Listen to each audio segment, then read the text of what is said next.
WND. This is Biography.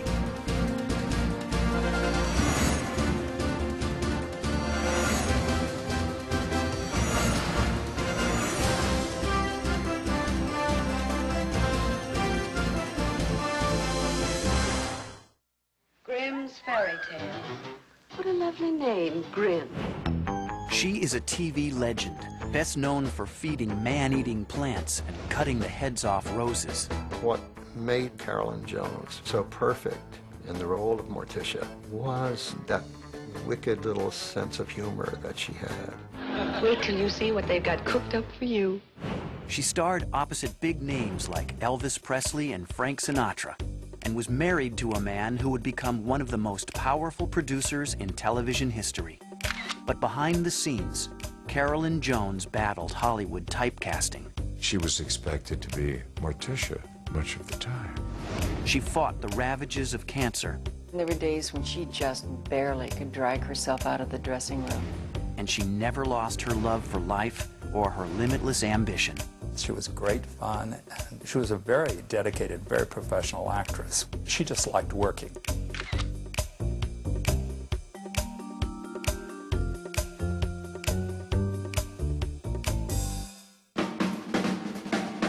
Carolyn Jones wanted to be a star so badly she could taste it.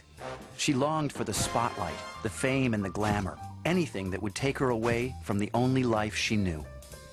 She was born on April 28, 1930, in Amarillo, the business center of the rural Texas Panhandle. Even as a baby, Carolyn seemed destined to be an actress. She and her younger sister were both named after their mother Jeanette's favorite movie stars. Carolyn is named after Carol Lombard, and I'm named after Betty Davis. Mother loved movies and music and that whole excitement of that kind of life. She and Carolyn both could tell true and untrue stories, and their imagination, they were really great. They had the same kind of personality, too. Sweet, huggers, outgoing, peacemakers. But times were hard for the Joneses. Carolyn's parents had a tension-filled relationship, and her father, Jules, couldn't cope with the pressure of raising a family during the Great Depression. In 1934, he ran out on them, leaving Jeanette with no means of supporting her two daughters. She was forced to uproot the girls, and they moved in with her parents. Carolyn was a sensitive, intelligent child, and she had difficulty adjusting to her new home. Her grandfather would often frighten her with outbursts of temper. Soon she began suffering from chronic near-fatal asthma attacks, which confined her to her bedroom for weeks on end. I think out of that whole experience, she created her own world, you know, books, some records. She liked Danny Kaye, and she'd listen to his records, and Spike Jones.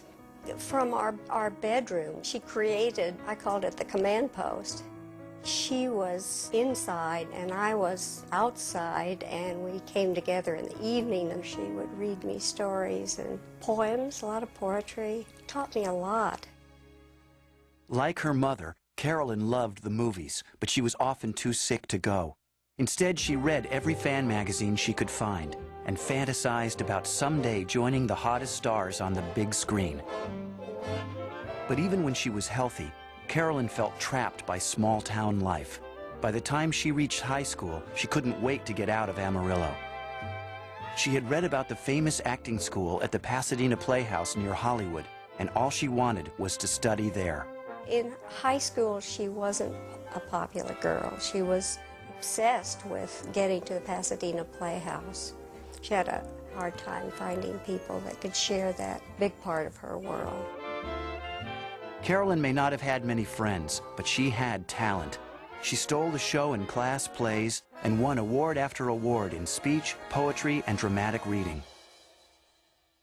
In 1947, Carolyn's dream came true. She was accepted as a student at the Pasadena Playhouse, where many top stars had trained. Carolyn was determined to be its next success story. Her whole family was nearly as excited as she was. Her grandfather even agreed to pay her tuition.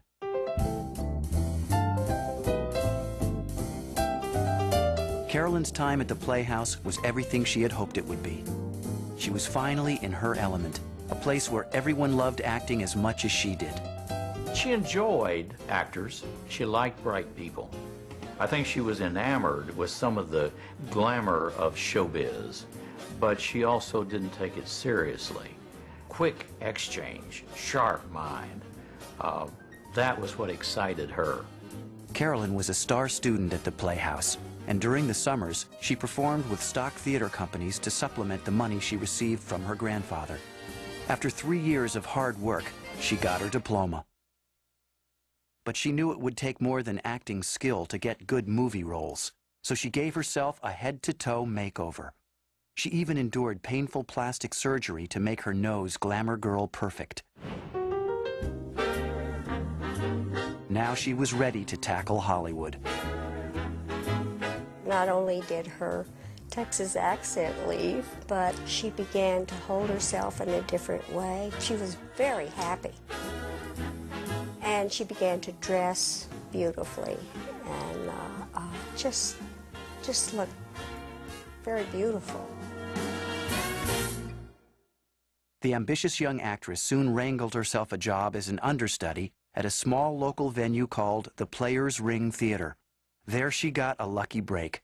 When the show's leading lady suddenly left to get married, Carolyn confidently stepped in. A talent scout for Paramount Studios saw her on stage. He was so impressed that he immediately arranged a screen test for her. They gave her a scene to read, and she did it very well because she was a quick study.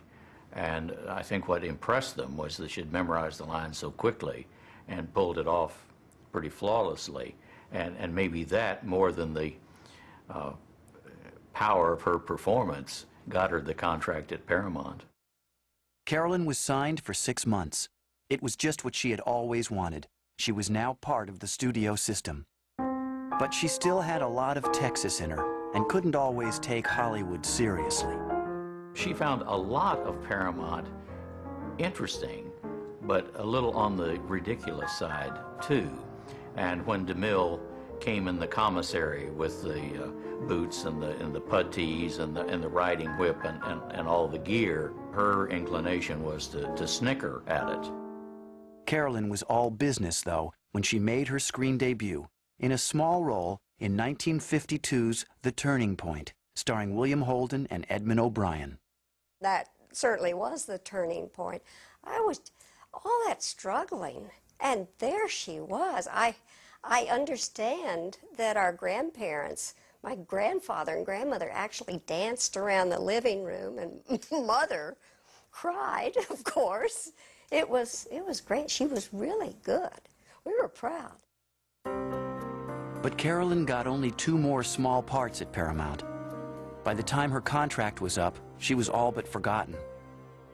With television coming on the scene, and there were many economy measures taken in that period of 1951, as Carolyn said, she and 16 secretaries were let go, and that's the reason she was out of Paramount. She hadn't made much money at the studio, but now she had no income at all. Her sister Betty moved in to help with the rent, and Carolyn scrounged for any acting job she could find. Ironically, she got work in the same medium that had put her on the street in the first place, television. Over the next 2 years, she sharpened her skills on some of TV's top shows, like The Millionaire and Colgate Comedy Hour, playing everything from an accused murderess to a movie siren. Carolyn also returned to the stage, working at Preston Sturgis's Players Theater in Hollywood. There, she fell in love with an aspiring writer and fellow Texan by the name of Aaron Spelling.